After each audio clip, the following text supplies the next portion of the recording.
In this podcast episode, the discussion revolves around the current state of the legacy media, particularly its relationship with the Democratic Party and the implications for American politics. The conversation highlights the media's apparent lack of curiosity and accountability when it comes to Democratic candidates, especially Vice President Kamala Harris, who has been the Democratic nominee for 25 days without facing significant media scrutiny. The podcast opens with a critique of the media's failure to ask pressing questions of Kamala Harris, who has been receiving overwhelmingly positive coverage despite her lack of transparency regarding her positions and the implications of her candidacy.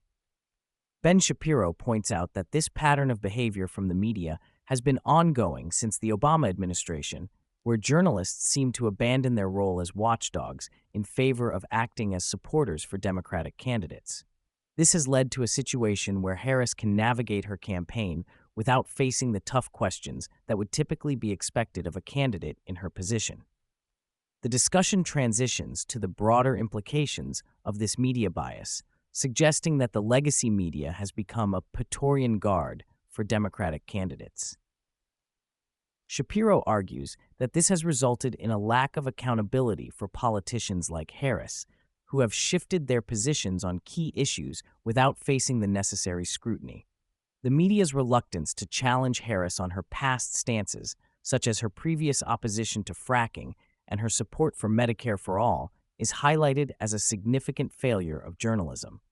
Caitlin Collins, representing CNN, is brought into the conversation as an example of how the media has become a laughingstock in the eyes of the public. Shapiro references a moment from Stephen Colbert's show where Colbert claimed that CNN is an objective news outlet, prompting laughter from the audience.